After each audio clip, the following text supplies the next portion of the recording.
The day my wife moaned another man's name in her sleep was the day my soul fell silent.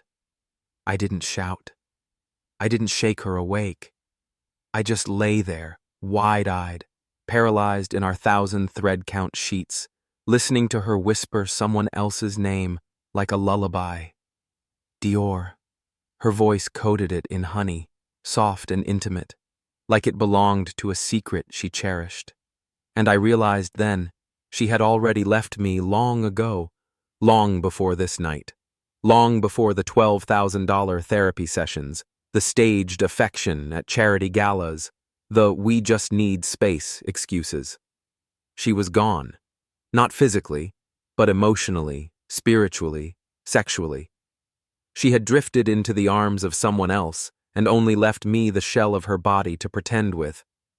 The next morning, she brewed her oat milk latte like nothing happened, humming as if my world hadn't just cracked open beneath us.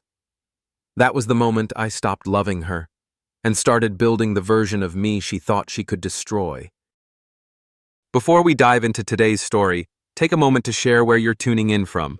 We love seeing how our stories connect people from all around the world.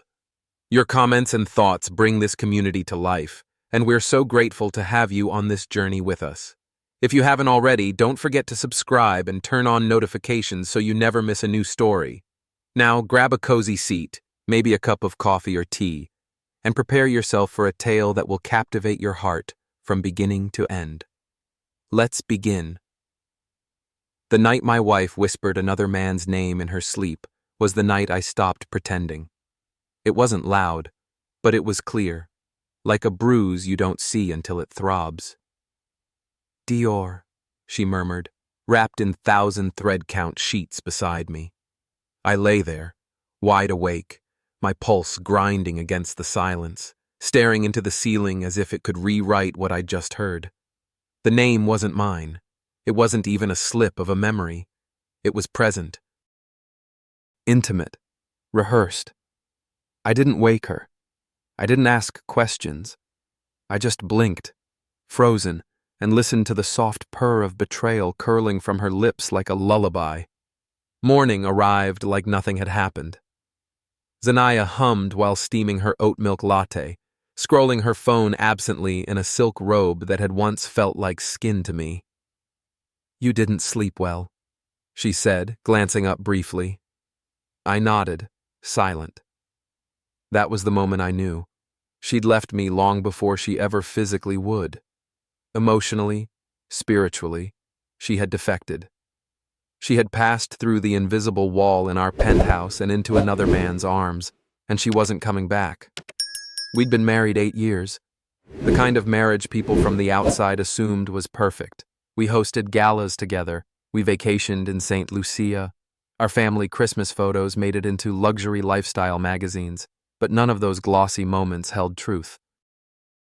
They were performances, PR cover-ups for the decay that had hollowed out our intimacy. And now, in the middle of our perfect life, I was alone, with a wife who had already packed up her loyalty and handed it to another man. His name was Dior Malenko. I would find that out later, of course. But even before I learned who he was, I could feel the shape of him haunting our home. The sudden guilt in her gaze when I walked in, the secretive taps on her phone, the subtle withdrawal of affection, like it was being rationed for someone else. The sex had become an obligation, scripted, hesitant, and entirely devoid of passion. She wasn't tired of sex. She was tired of having it with me. That night, after she went to bed, I stayed up in the living room, laptop open, whiskey untouched. I scrolled through old photos of us, smiles stretched wide, champagne glasses raised, her hand resting just right on my chest like she belonged there. It was all curated, manicured for public display. I started noticing the subtle details, the way she leaned away from me in later pictures, the space between our hands, the performative nature of her laugh in videos. I had missed it all, or maybe I had chosen not to see it. That kind of betrayal doesn't come like an earthquake. It comes like water. Silent, persistent, eroding everything over time. Our kids were still young then, Leo, 10, and Alara, 6. They were the only two things left untouched by the rot. Every morning they barreled into the kitchen like joy on legs, asking for pancakes and marshmallow cereal, and every morning I made them breakfast, poured their juice, kissed their foreheads. I was holding the family together by ritual, while Zanaya drifted further and further away, dressed in new designer gowns and drenched in curated aloofness. One evening, I overheard a phone call she forgot to silence. She was in the master bathroom, door cracked open slightly. I wasn't eavesdropping. I was walking toward the linen closet when I heard it. Don't say that, she giggled. He's not stupid. He's just slow to change. The voice on the other end was male, deep, amused. You're spoiling him with your guilt, baby. That's on you. I know, she whispered. I just need a few more months. It'll be clean. Clean. That word spun in my chest like a knife. She wanted a clean exit, a smooth rebranding of her life, complete with a new lover, new friends, a new narrative where she'd be the one who outgrew our marriage, not the one who destroyed it. I didn't confront her that night either. I took Leo and Alara to the park the next morning. We played soccer, ate from food trucks, sat on the grass as the kids told me stories about their classmates and Minecraft villages. I watched them, really watched them, and I made a decision right there on that grass. I would not lose them. I would not let this affair shatter their foundation like it had begun to shatter mine. I started documenting, not for revenge, for custody. Call logs, texts, shared calendars, patterns of absence, her increasingly frequent nights, staying at Ashira's, her sister's place, which I confirmed were actually hotel stays via credit card statements. I created a cloud folder, password protected, and backed up twice. The more I uncovered, the more surgical my calm became. She had no idea. That's the thing about people who cheat with confidence. They think your silence is weakness, but mine was preparation. The name Dior Malenko appeared in a payment description for a personal styling session she charged to our shared Amex, then again for executive branding consultation, then spa services, then hotel dinner. I Googled him. Influencer, stylist, former backup dancer. Gay, but with a strong female clientele and a private client list that included athletes, actors, and apparently bored wives of hedge fund executives. His Instagram was full of self-congratulatory quotes in white serif font on black backgrounds. If you want it, design it. Energy doesn't lie. Happiness is an aesthetic. And beneath those quotes, a sea of comments, one of them just a fire emoji and a red heart, from Zanaya. The pieces clicked with a cruel sort of elegance. He was the new thrill, the identity reinvention, the escape hatch. She wasn't in love with him, not in the real way. She was in love with who she got to be when she was with him, younger, freer, untouched by the mess of marriage and motherhood. I looked at myself in the mirror that night and barely recognized the man staring back. Not because I was broken, but because I was waking up. This was no longer about her. It was about protecting what mattered, Leo, Alara, and the future I was about to rebuild. That same week, I contacted Nyla Santiago, a brutal, brilliant family attorney with no time for sentiment and a perfect win record in Beverly Hills custody disputes. She didn't flinch when I explained the situation. She just nodded, handed me a checklist, and said, "Do not react. Document. Wait. When the time comes, you'll already have won." I went home that night, lay beside Zanaya, and listened again, not for names, for silence, the kind that seeps into marriage and tells you it's already over. I didn't touch her. I didn't speak. I didn't cry. I just stared at the ceiling while the weight of the next chapter settled in my bones. She had no idea I had already begun writing it. 2 weeks passed, and the silence between Zanaya and me had calcified into something sharp and brittle. We weren't fighting. Fighting would have at least meant there was something left to salvage. No, what we had now was performance. She'd enter the room, and I'd leave. I'd speak, and she'd nod. I'd make dinner, and she'd claim she wasn't hungry, yet somehow later I'd find Uber Eats bags on her side of the kitchen island. But the kids, Leo and Alara, remained my center of gravity. Every morning, they tugged on my focus like anchors, grounding me in something real. I packed their lunches, drove them to school, listened to their scattered stories about homework and playground drama, and tucked them in every night with books and back scratches. Zanaya, meanwhile, floated. Her outfits became louder, sequins before noon, couture without occasion. Her phone became an extension of her wrist. She took calls in corners, typed texts with her face turned away. Once, I caught her smiling into her screen, eyes soft, head tilted. That smile used to belong to me, but I didn't react, just like Nyla told me. "Do not engage emotionally," she'd said. "If you give her a scene, she'll spin it. If you remain composed, she'll hang herself with her own rope." So I documented. The spreadsheet grew. Screenshots, location data, billing records, subtle timestamps that placed her at hotel lounges when she claimed to be at yoga or catching up with Ashira. And then came the slip-up. It was a Saturday afternoon, and Leo had just finished soccer practice. Zanaya was supposed to pick him up, a rare request she insisted on making because I don't want them to think I don't care. I agreed. It was, I thought, a small step toward co-parenting, but she never showed. I got a call from the coach 20 minutes after practice ended, telling me Leo was still waiting. I drove across Beverly Hills like a controlled storm. When I arrived, Leo was sitting alone on the concrete bleachers, shin guards still on, trying not to cry. "Mom didn't come," he said flatly. I didn't lie. "I know.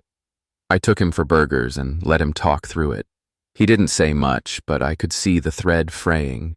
Leo was observant. He didn't need to hear shouting or see lipstick stains. He felt betrayal in absences, in forgotten promises. Back at home, I confronted her, not in rage, but with precision. "You forgot Leo today." She blinked, mid-scroll. "What?" "Soccer. You were supposed to pick him up." "Oh," she said, barely blinking. "God, I completely lost track of time. Where were you?" "I was with Ashira." "No, you weren't." I held her gaze. "She called me 10 minutes ago, confused. Said she hasn't seen you all day." Her face didn't change, but her eyes flickered. And that's when I saw it. Fear. Not because she was guilty, but because she realized I was watching. And worse, tracking. I didn't press further. I let the silence expose her. The next morning, she tried being affectionate. Sat closer to me on the couch. Asked if I wanted tea. Touched my shoulder lightly. I didn't pull away, but I didn't lean in either. I watched her like I would a storm forming offshore. Curious, calculating. Then, that night, came the next twist. She left her phone unlocked on the nightstand. She was in the shower. And I swear, I hesitated. For a full 10 seconds. But I'd spent months being gaslit, months doubting my instincts. I couldn't afford that anymore. So I opened it. The first thing I saw was a message preview from Dior. "I miss last night. You looked like a goddess on your knees." I scrolled. The thread was a gallery of delusion, photos, voice notes, plans to fly to Aspen together under the guise of networking. Him, calling her my perfect woman.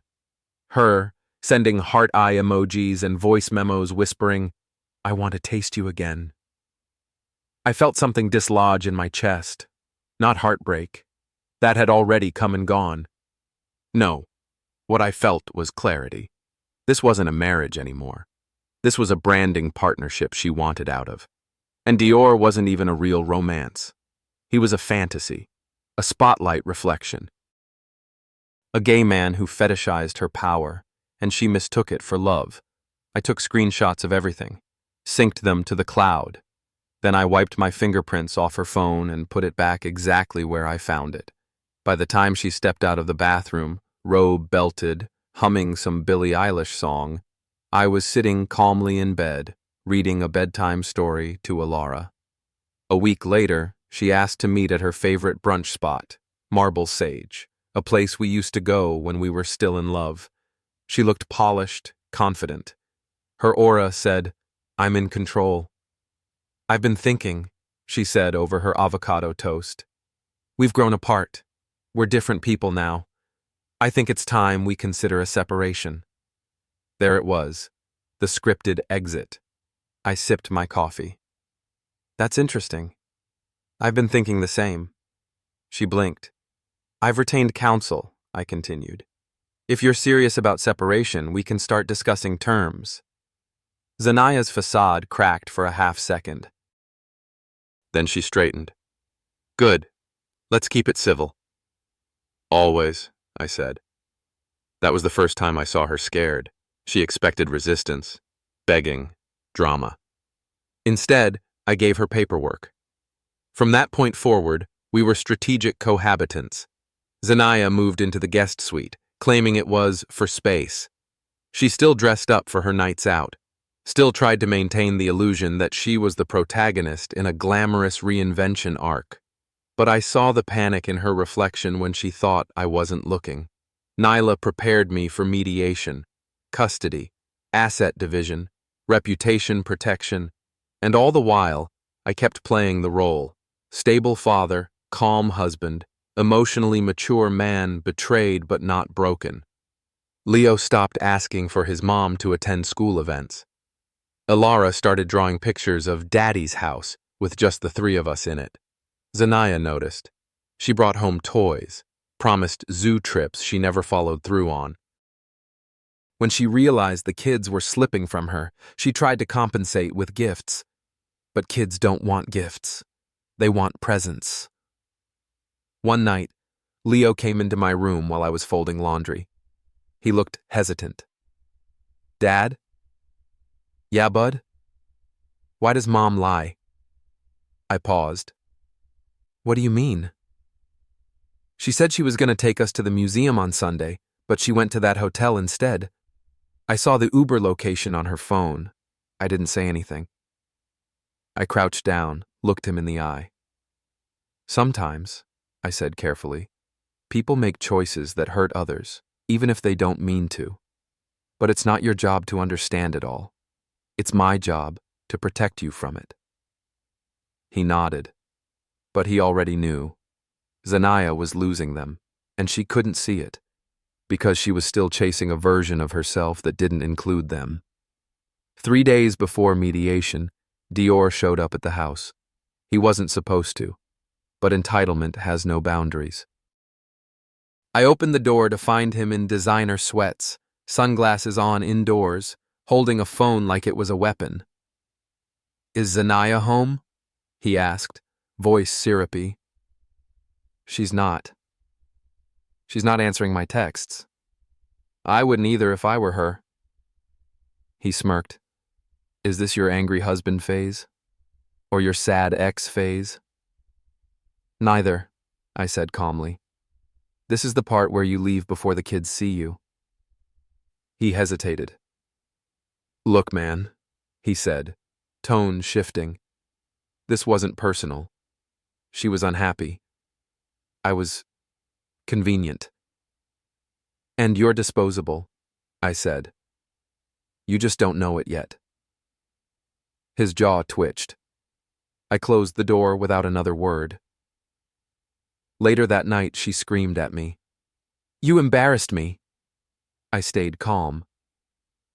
"You did that all by yourself." She stormed out of the room. Ilara, who had been coloring quietly on the floor, looked up. "Mom's mad again." I knelt beside her. "That's not your fault, baby. She's just confused." Alara leaned into me. I like when it's just us. That night, I lay in bed, listening to the silence again. But this time, it wasn't brittle. It was freedom. Zanaya thought she was making a clean break. But clean breaks are never clean when you're the one who created the mess. And I was about to make sure the mess had consequences. The thing about betrayal is, it doesn't just arrive with a bang. Sometimes, it creeps into your life wearing perfume and pearls, smiling as it stabs. By the time mediation day came, Zanaya had perfected her performance. She walked into the polished downtown office suite with oversized sunglasses, manicured fingers, and a silver Hermes Birkin that screamed, "I'm still in control." But the tremor in her voice when she greeted Nyla told me otherwise. Nyla didn't flinch. She stood beside me like stone. "Let's begin," she said to the clerk. Zanaya's attorney, some overpaid slick from Westwood named Jerome, made a show of small talk, tight smiles, nods, faux warmth. He didn't know he was already beat. The mediator read out the agenda: property division, custody terms, visitation, financials. I didn't blink. Zanaya did. She hadn't expected this version of me, the one who showed up with timelines, bank records, receipts, and composure. She kept glancing at me like she was still trying to summon the old Logan, the husband who would have compromised for peace, who used to fill in the blanks for her failures just to hold the marriage together. But that Logan was gone. Nyla opened with the financial disclosures. Per the prenup signed in 2013, Ms. Vale waives rights to Logan Carter's business assets and real estate acquired independently, Jerome interjected. My client asserts that contributions made during the marriage, emotional, social, and supportive, qualify her for compensatory equity. Nyla smiled without warmth. We have documented proof that Mr. Carter's firm was valued at $8.3 million prior to their marriage. Mrs. Vale had no equity stake. Further, we've tracked all cash transfers over the last decade. She withdrew $420,000 to fund Dior Malenko's projects, which never returned a cent in profit. Zanaya stiffened. Wait, that's not... she started. We have the Venmo records, Zanaya, I said quietly. Don't embarrass yourself further. The silence turned heavy. Jerome glanced at her. She didn't meet his eyes. We moved to custody. That's when she tried to regain control. I want joint custody, she said quickly, like she was reading from a script. Our children deserve both parents. Our children deserve parents who show up, Nyla replied before I could speak. I do show up. When you're not at Dior's apartment, or missing soccer pickups, or lying to the court about your whereabouts. Zanaya flushed. This is character assassination. No, it's accountability, I said. The mediator leaned forward. Do you have evidence to support your claim, Mr. Carter? Nyla handed over a folder. Oh, photos, GPS logs, testimonies from the school, and an audio recording from Ms. Vale's sister confirming her absences. Zanaya's jaw dropped. Ashira gave you that? I shrugged. People get tired of being used, Zanaya. Her face broke. The performance faltered. For a moment, she wasn't the aloof wife, or the influencer, or Dior's muse. She was just a woman out of moves. By the end of the session, she'd signed off on joint legal custody with primary physical placement awarded to me. She would get supervised visitation for 6 months, with review. The settlement was lopsided in my favor. She kept the Tesla and a condo in West Hollywood, but nothing else. Outside the office, she followed me into the hallway. You ambushed me. No, I said, buttoning my coat. You blindsided yourself. I just did the math. Her voice dropped. This is who you are now? I looked her squarely in the eye. No, this is who I've always been. You just mistook kindness for weakness. She didn't respond. She stood there, trembling, clutching that overpriced bag like it could shield her from the consequences. I left her there. That night, Dior posted a video on his social feed, shirtless, wrapped in sheets, sipping wine, tagging a luxury hotel in Malibu. The caption read, "Some people thrive under pressure, others just crack." The comments were brutal. This who Zanaya threw away her family for? Mid-tier influencer energy. Girl, he's not even into you. He used her for clout. Now he's done. I didn't comment. I didn't have to. The next day, Leo brought home a school project, a timeline of his family history. At the bottom, he had drawn a triangle. Him, Ilara, and me. Just us. No mother. I didn't ask. I didn't correct. I just held him and said, "Looks perfect." But not everything was clean. Zanaya still had claws. One morning, I opened my inbox to find an anonymous email, a screenshot of Dior and Zanaya kissing at a gala, with the caption, "Still think you've won, Logan?" Another time, Leo came back from her place with new designer sneakers, bribery disguised as care. "I don't want them," he said. "Can I give them to Elijah?" His friend at school. I nodded. "Of course, bud."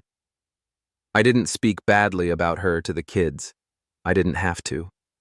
She revealed herself, slowly, thoroughly, until even the illusion of "mommy is just going through something" evaporated. Ilara stopped asking to FaceTime her at bedtime. Leo stopped checking the front door on weekends. They were recalibrating, without rage, without tears, just quiet adjustments that carved their mother out of their daily rhythm. One afternoon, Ilara crawled into my lap while I was reviewing contracts. "Daddy?" "Yes, sweetheart?" "Why does Mommy love Dior more than us?" I felt something rupture in my chest. "She doesn't love him more," I said gently. "She's just confused about what love looks like." Ilara nodded. "I like our love better." That night, I cried silently into my pillow for the first time in years, not out of grief, but out of sheer emotional exhaustion. Fatherhood was no longer about protecting them from the world. It was about helping them build a new one, piece by piece, where they felt safe again. Meanwhile, Zanaya's world unraveled. She tried rebranding as a lifestyle coach. Spiritual healing through aesthetic alignment. The website looked like a Pinterest board thrown up on a Squarespace template. It failed within a month. Then came the Dior fallout. He ghosted her. No goodbye, no public statement, just a quiet fade. One day, he was tagging her in posts. The next, he had unfollowed her completely. Word spread. Brands she had deals with backed out. Her PR rep dropped her. And just like that, the woman who once controlled every room she entered couldn't even control her own narrative. One night, she showed up at the house unannounced, hair disheveled, eyes rimmed red. "Please," she said at the door, "just 10 minutes." I stood there, blocking the entry. "The kids are asleep," I said. She swallowed. "I made a mistake." "No, you made a series of choices, and now you don't like the outcome." "I wasn't thinking." "You were thinking exactly what you wanted. You just didn't think you'd lose." Her voice cracked. "I lost everything. That was your bet." Tears ran down her cheeks. "Can I at least see them?" I didn't move. "Through the court, through Deborah. Supervised visitation only." She sobbed. "They won't even look at me anymore." "You didn't see them when they were begging for you," I said. "Now you have to earn your way back, the same way you walked out, step by step." She turned away. I didn't watch her go. The next morning, I made pancakes for the kids. Leo helped stir the batter. Ilara set the table. The house was filled with music and laughter and the soft clatter of plates and syrup bottles. We were whole. Not perfect, but whole. Later that day, Nyla sent me the final court paperwork. I signed it without hesitation. It was done. The story that began with betrayal had ended in clarity. Zanaya and Dior got what they chased, each other. But in chasing illusion, they lost reality. And I gained everything worth keeping. The aftermath of betrayal isn't always loud. Sometimes it comes in the form of silence, drawn out, unbearable, stretching across days like fog over a battlefield. After the divorce became official, the quiet in the house became a sanctuary. No more tense conversations, no more staged smiles at fundraisers, no more questions I wasn't ready to answer. But just because the divorce was finalized didn't mean Zanaya was finished. She couldn't accept the loss, not of me or the house or the kids, but most of all, she couldn't stomach the loss of the narrative. The life she curated so carefully for public consumption, perfect family, perfect wife, perfect mother, had imploded in full view. And instead of emerging as the empowered woman who traded an old husband for a vibrant new life, she became the cautionary tale. The tabloids turned fast. Zanaya veil left high and dry by Playboy Dior. Influencer queen falls from grace. She traded legacy for luxury, now she has neither. She'd built her social status on image, alliances, and whispered exclusivity. But with Dior publicly disappearing and her brand collapsing, she became radioactive. The kids started asking fewer questions about her. Leo didn't mention the sneakers anymore. Ilara no longer asked if Mommy was busy working. They understood in the unspoken way that kids often do, deep in their gut, that their mother had exited their lives without giving them the dignity of a goodbye. One night, while packing Ilara's art supplies, I found a drawing. It was a family portrait. Me, Ilara, Leo, and no one else. There was an empty chair drawn next to us, with a big X over it. I didn't ask. I didn't need to.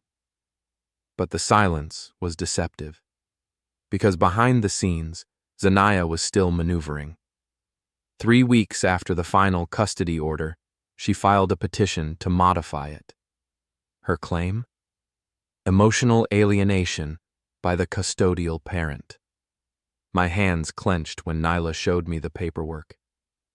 She's desperate, Nyla said, and she's making it worse for herself, but we'll handle it. She has no grounds, I said. She has no dignity either, Nyla muttered. We filed a motion to dismiss. The hearing was set.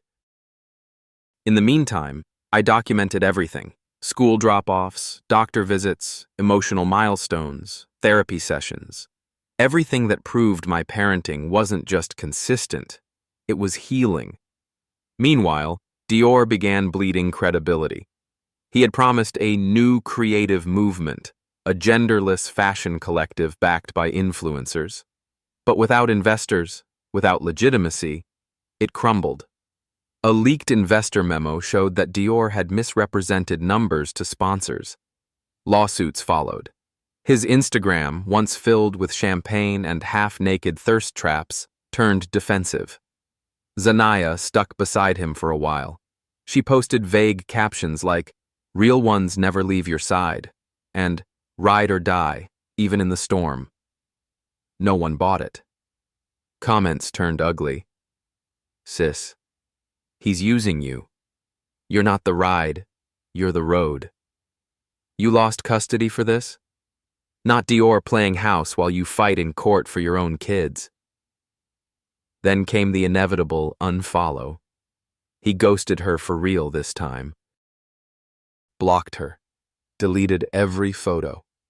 She tried to post throwbacks of fun moments, but it backfired. People dragged her harder. She spiraled. Fast. I learned from Nyla that she'd started missing her court-mandated visitations. Her court supervisor filed an incident report. She failed to show up 2 weekends in a row without notice. "She's losing it," Nyla said. "If this continues, we can push for full suspension." I wanted to feel pity, but mostly, I felt clarity. She made her choices. I made mine. Still, I didn't expect what came next. Zanaya showed up at Alara's ballet recital. Unannounced. Uninvited. She wasn't even allowed to be there without a court rep, but somehow she'd slipped past the check-in staff. She sat in the back row, wearing sunglasses indoors, wrapped in a designer shawl like some fallen heiress. I noticed her when I turned to look at the parents during intermission. She was staring at Alara, not with maternal warmth, but with something colder. Regret. Envy. I couldn't tell. After the performance, while we were gathering Alara's bag and flowers, she approached. Alara froze. Zanaya knelt down. "Hi, baby," she whispered. "You were so beautiful." Alara didn't move, didn't smile, didn't say a word. Zanaya reached for her hand. That's when I stepped in. "Don't," I said.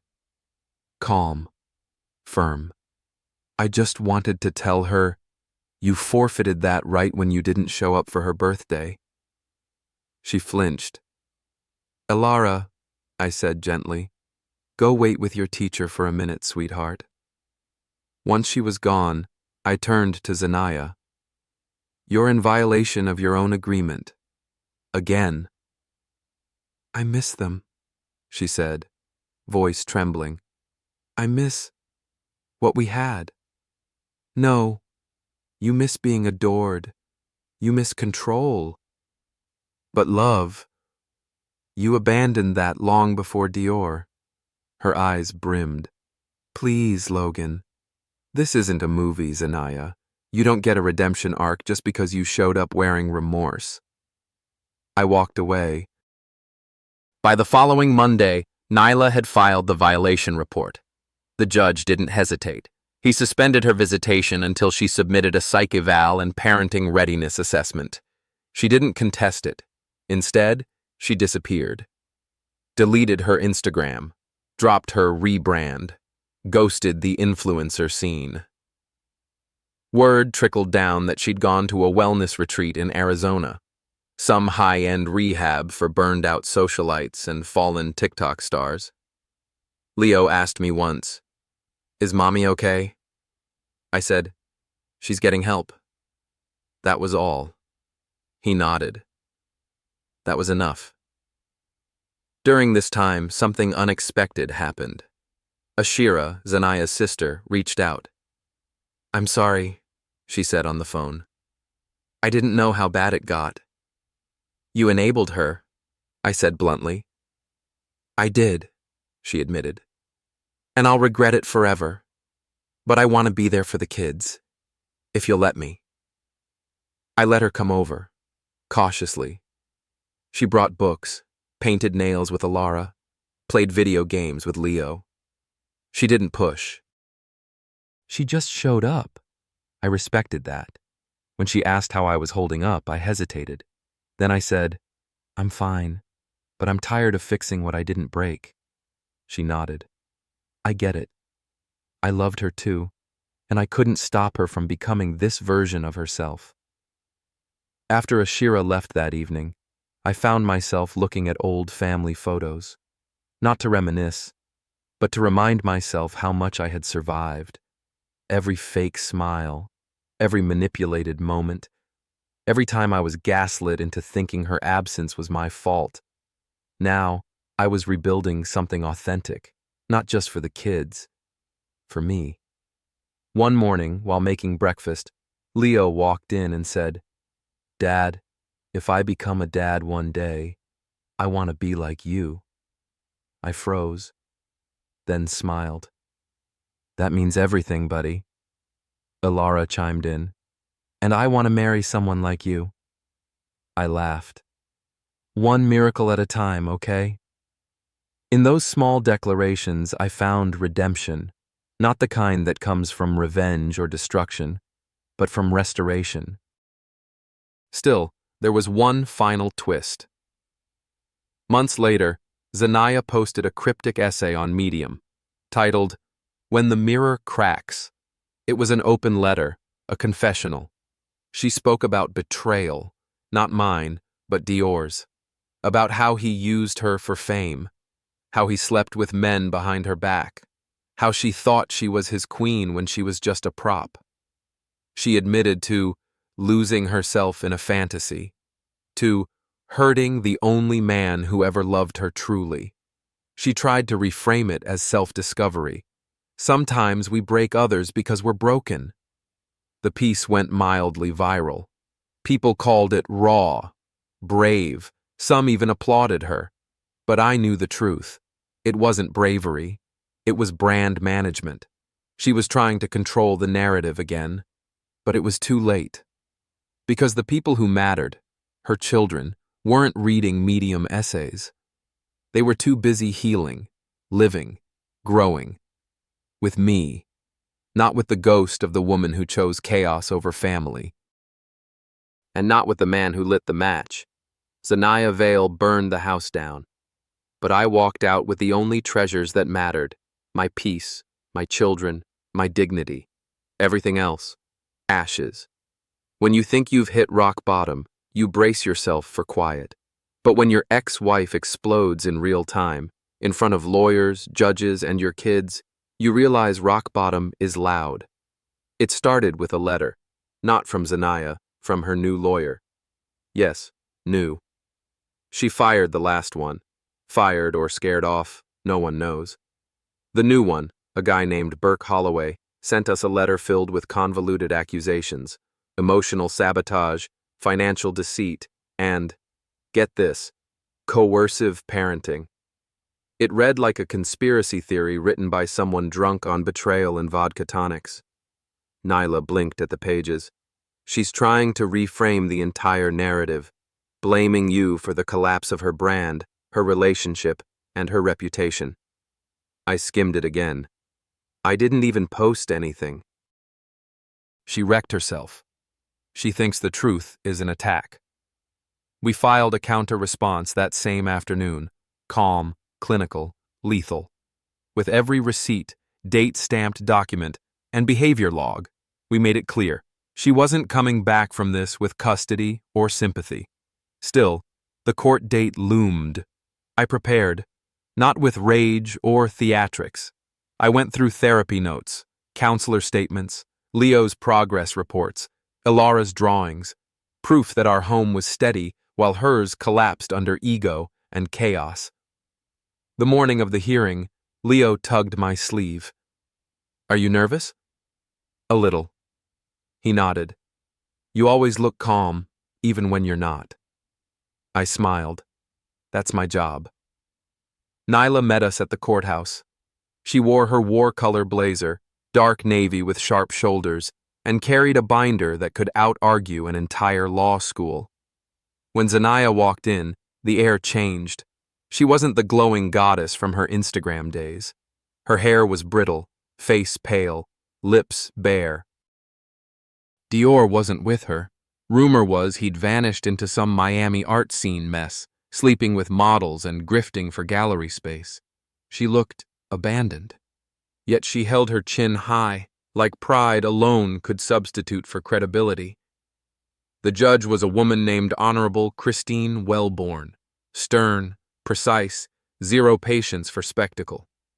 The opening was brutal. Holloway leaned into drama. He claimed I'd manipulated the children into turning against their mother, that I encouraged their silence, that I financially incentivized their loyalty. My knuckles turned white. Nyla stood calmly when it was our turn. "Your Honor, this isn't a custody hearing. It's damage control, an attempt by Ms. Vale to shift the consequences of her decisions onto Mr. Bishop. The evidence speaks for itself." She pulled out timelines, audio transcripts, even screenshots of Ilara's art therapy sessions.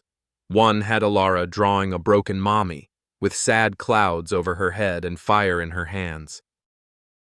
When the child counselor took the stand, she said, "Ilara described her mother as someone who left and then blamed others for it. She misses her mom, but she doesn't trust her." Zanaya flinched. The court went silent. When Leo's teacher gave her testimony, she described how Leo became calmer, more focused, more confident, only after the divorce was finalized. And when I took the stand, I didn't try to win. I told the truth. I never told my kids their mother was bad. I told them the truth. She made choices. And sometimes those choices hurt us. Zanaya stared at me, but it wasn't hate in her eyes. It was regret. For a split second, I thought maybe, just maybe, she saw the mess she made. Then she stood up, unprompted. "I want to speak," she said. The judge raised an eyebrow. "This isn't your turn, Miss Vale." "I don't care," she said. "I need to say it." Against protocol, the judge allowed her. Zanaya looked around like she was on stage again. "I gave up everything for a man who never cared about me. And yeah, I made mistakes. I trusted Dior, and he lied to me. I left a good man and a family, and I can't fix that. But I miss my children." Her voice cracked. "I wake up every morning and hear silence, not their laughter, not their footsteps. Just silence."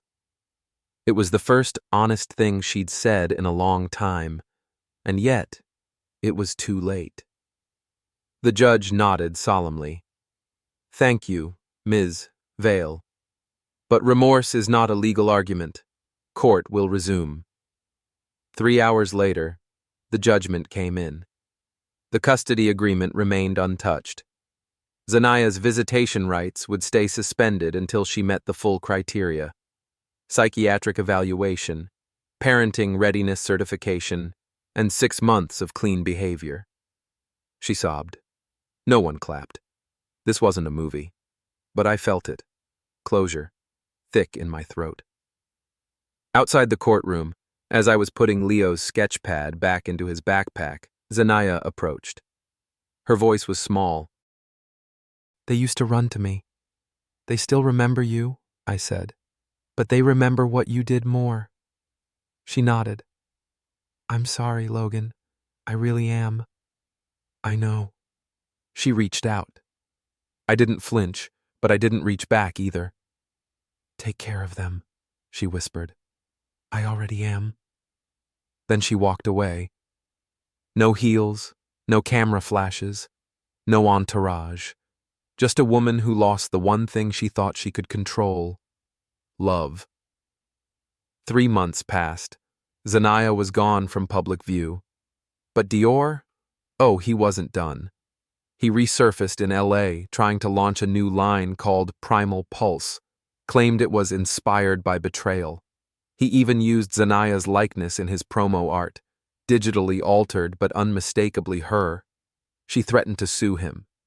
But he clapped back with receipts, texts, videos, leaked voicemails.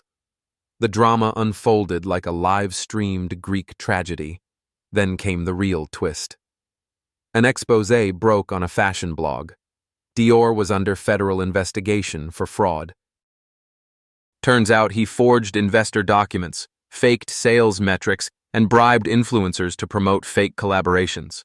Within days, he was arrested, not for sleeping with sponsors, for stealing from them. Zanaya tried to distance herself. She claimed she was just a muse, not a partner, but the damage was done. Brands that once courted her now ghosted her. The same people who invited her to panels and fundraisers now pretended they never knew her. Her influencer agency dropped her. Her podcast was canceled. The book deal? Gone. She tried one last thing. OnlyFans. But even that backfired. Her former followers weren't interested in redemption arcs or softcore confessions. They wanted blood. They wanted scandal. She couldn't deliver either. The final image I saw of her online was a screenshot from a live stream. Her face half lit, her eyes sunken, talking to 35 viewers about healing through hardship. I turned it off. I didn't need to see her unravel anymore. I'd already lived through it. Back home, things were normal. Alara got cast as the lead in her school play. Leo won his robotics competition. Ashira became a regular at Sunday dinners, never overstepping, never pretending, just present. And me? I started writing again. Not for a magazine, for myself, little vignettes, moments I wanted to remember, the sound of Leo's laughter when he beat me at chess, Elara falling asleep on my chest, the silence of peace, not loneliness. One night, Ashira stayed late. We sat on the porch, sipping tea. "You ever think you'd make it through all that?" she asked. "No," I said honestly, "but I'm glad I did." She looked at me. "You know, Zanaya, she always chased attention. But you held it all together while everything fell apart." "I didn't want to win," I said. "I just didn't want to lose my kids." She reached out and touched my hand gently. "You didn't just keep them. You saved them." I looked out at the quiet night, stars barely visible above the city lights. I think they saved me, too. The final twist came in the form of a letter, handwritten, from Zanaya. It wasn't dramatic, no demands, no justifications. Just this. "Logan, I know I can't fix what I broke. I know I can't be the mother I pretended to be. But I hope, one day, the kids will know I did love them. Not well, not wisely, but I did. Thank you for being who I wasn't. Z." I folded the letter, put it away. Didn't show it to the kids. Not yet. Maybe one day. But not now. They were finally healing, and I wouldn't let her shadow steal that light again. It's strange. You start thinking justice will feel like a trophy, but it doesn't. It feels like clarity, like waking up with no knots in your stomach, like tucking your kids in and knowing they're safe. It's not about revenge, it's about peace. And finally, after all the chaos, betrayal, and wreckage, I had it. Not because she apologized, not because Dior was exposed, but because I chose to walk away from the wreckage without carrying the ashes. I left them behind. And I kept the only things that mattered: my children, my peace, and myself. The calm after a storm is always deceptive. You think the worst has passed, that the downpour of betrayal, the thunder of humiliation, the lightning strikes of heartbreak are done, but sometimes the ground shifts long after the clouds clear, and when it does, it doesn't just shake you, it exposes what's been buried beneath the surface all along. 3 weeks after Dior's arrest, I received a subpoena, not as a suspect, as a witness.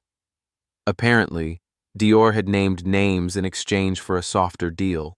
He threw people under the bus like it was sport, including Zanaya. The feds were building a case around conspiracy to commit fraud, intellectual property theft, and unlawful use of false endorsements.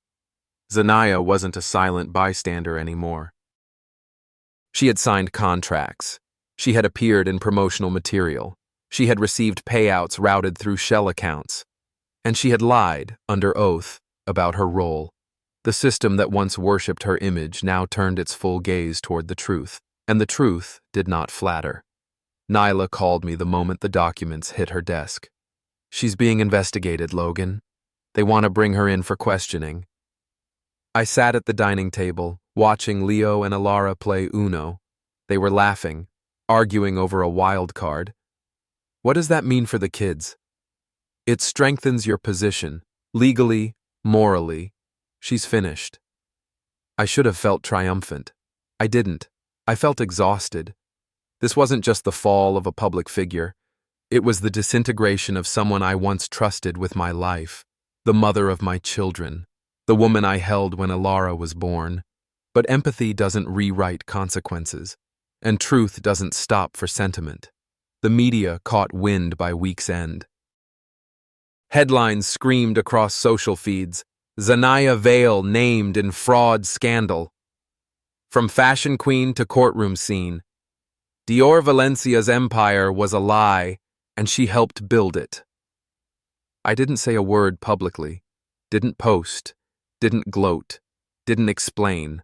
Let them speculate. Let the silence speak for itself. The grand jury subpoena came swiftly. Zanaya was required to testify, not in front of cameras, in federal court.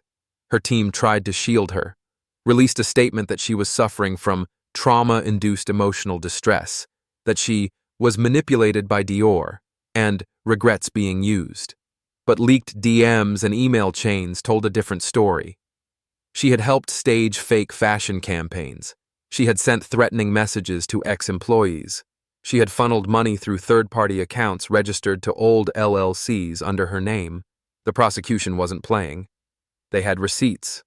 The day she appeared in court, she didn't wear designer, no makeup. Just a beige coat, too big for her shoulders. And I was there, not to watch her fall, but to ensure truth didn't collapse beneath the weight of charisma. When she took the stand, the courtroom held its breath. Her voice was nothing like the voice I once knew, measured, proud, intoxicating. Now it trembled. She tried to dodge. She cried. She pleaded ignorance. But the prosecution was surgical. Every denial met with a document. Every excuse countered by testimony. And then they played the voicemail. One she had left Dior. If they find out what we did, it's over for both of us. So shut your mouth and follow the plan. Gasps echoed. She crumpled inside her chair. That was the moment she knew.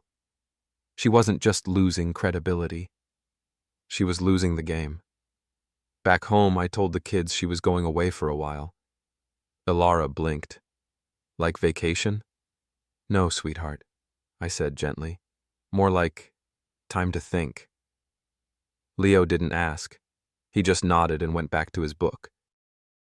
The court sentenced her to 18 months, suspended to house arrest with mandatory community service and psychological evaluation. No prison, but no platforms either. A fall, not off a cliff, but from grace. Her name, once printed on invitations, now circled in court filings. And Dior? He cut a deal and vanished. Rumors say he fled to the Dominican Republic under a different name, but no one really cares anymore. He was a storm. Zanaya was the wreckage. I was the survivor. The months that followed were quiet in the best way. Ilara's school held a family art showcase. She drew a portrait of our house, with a giant window showing the three of us inside. Underneath, she wrote, "My dad makes me feel safe." I cried in the car on the way home. Leo started writing stories, adventure tales, one about a boy who built machines that could detect lies. When I asked what inspired it, he shrugged. Just wanted to make a world where truth matters. And Ashira, she never tried to fill a role. She just stayed. One evening, she cooked dinner for us. Spaghetti, garlic bread, roasted vegetables. Simple, warm. After the kids went to bed, we sat outside again. The same porch, same tea, same quiet. "You've changed," she said softly. "Better or worse?" "Wiser, sadder, but more grounded." I looked at her. "Is that a good thing?" "It is for someone who's raising 2 kids in a world full of people like Zanaya and Dior." I laughed. "That's bleak." "No," she smiled. "It's honest." We sat in that honesty for a while. Not romantic, not cinematic, just real. The final blow came unexpectedly. A letter arrived from Zanaya's lawyer. Inside was a signed document, her relinquishing all parental rights. She wrote a note attached. "I've made too many mistakes. I don't trust myself to fix them anymore. Maybe one day, when I'm better, I'll try. But for now, they're better with you. Tell them I loved them, even when I didn't act like it." Azi. I read it twice, not with anger, with something closer to relief. She'd finally stopped fighting the wrong war. She surrendered, not to me, but to the truth. And with that, the chapter closed. Not with applause, but with quiet resolution. That weekend, we went to the beach. Leo brought a kite. Elara built a sandcastle with a moat. Ashira read under an umbrella, sunglasses on, toes buried in the sand. I stood at the edge of the water watching the horizon, not to reflect, not to escape, just to exist. I felt a small hand grab mine. Elara. You look happy, Daddy. I am, I said honestly. She nodded. Me too. She leaned against my side. And in that moment, there was no past, no courtroom, no betrayal, just the sound of waves, the laughter of children, and the stillness of peace hard-earned. Victory isn't loud. It doesn't come with fireworks, roaring crowds, or parade confetti. Not in real life. In real life, victory is a quiet Saturday morning, sunlight spilling onto a hardwood floor, and the smell of pancakes drifting from the kitchen where your daughter giggles as she stirs batter beside you. That's what winning looks like. It's Leo dozing on the couch with his half-finished book on his chest, no longer weighed down by uncertainty. It's Elara spinning in a summer dress, asking if she looks like a princess, not because anyone told her she needed to be one, but because she finally feels safe enough to imagine. It's peace. Real, earned, hard-won peace. A year had passed since Zanaya signed away her rights, since Dior vanished into exile, since the headlines stopped hounding my name and started chasing newer, shinier scandals. Our house, once cracked by deception, had been rebuilt, not just structurally, but emotionally. It was ours now, mine and the kids. I'd repainted Elara's room soft lilac. Leo got a bunk bed even though he was an only child now. He said the top bunk was for emergency friends. We'd planted a lemon tree out back, started having pizza Fridays, built rituals from what had once been recovery. Ashira came over often, not to save us, but to join us. She never asked to move in, never pushed. She understood the sacredness of rebuilding, that sometimes the strongest structures are built with intention, not urgency. That love, when real, doesn't demand space. It earns it. She helped me set up a foundation, one focused on supporting fathers navigating custody battles, emotional abuse, and defamation from high-conflict divorces. We called it Second Roots. Because sometimes starting over isn't starting from scratch. It's starting from strength. I remember one afternoon, Elara found an old photo. It was of me and Zanaya, smiling, young, before it all cracked. "Is that Mommy?" she asked, her voice cautious. "Yes," I said gently. "That's her." She stared at it for a long time. "Do you hate her?" "No," I said. "I don't." "You used to love her?" "I did." "Then why did she leave?" I paused, then answered the way she deserved. Because sometimes people love themselves in broken ways, and when they don't know how to fix it, they hurt others without meaning to. She nodded slowly. "But you stayed." "I stayed for you and Leo, and I'll always stay." She put the photo down and hugged me. That was enough, not to rewrite the past, but to reframe the future. The press tried to lure me back into the spotlight once the court officially awarded me sole legal and physical custody. TMZ left voicemails. A few networks dangled seven-figure deals for exclusive interviews. One producer promised a documentary. I declined them all. I didn't want fame. I wanted dignity. The only thing I agreed to was a private speaking event at a local law school, where I shared my journey with future attorneys about the silent war good fathers fight when courts, culture, and charisma get weaponized against them. After the talk, a young man came up to me. "My dad went through the same thing," he said, But he lost everything. I wish he could have heard someone like you back then. That night, I cried again. Not from grief, from gratitude. Zanaya was never seen again publicly. Her last appearance was during sentencing. Rumors say she left the city, moved in with a cousin somewhere in Arizona, enrolled in trauma therapy, and started working at a small community wellness center. I didn't verify any of it. I didn't need to. That part of my life was no longer mine to carry. Forgiveness didn't mean I excused her. It meant I released myself from her. One Sunday, Ashira and I sat on the back porch. The kids were at a sleepover, and the house was unusually quiet. She leaned her head against my shoulder. "You ever think about dating again?" she asked softly.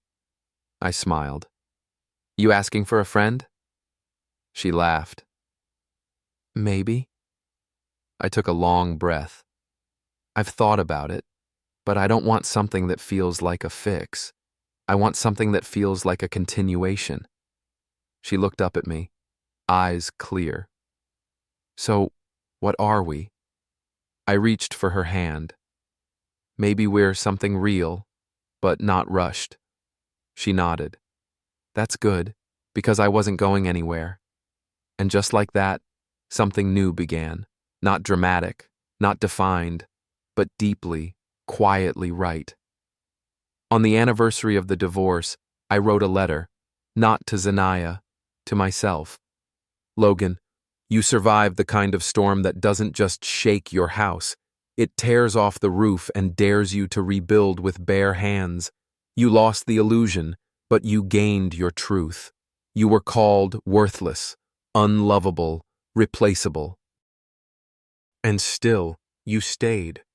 For your children, for your soul, for the man you refused to let them destroy. You didn't win by proving her wrong. You won by proving yourself right.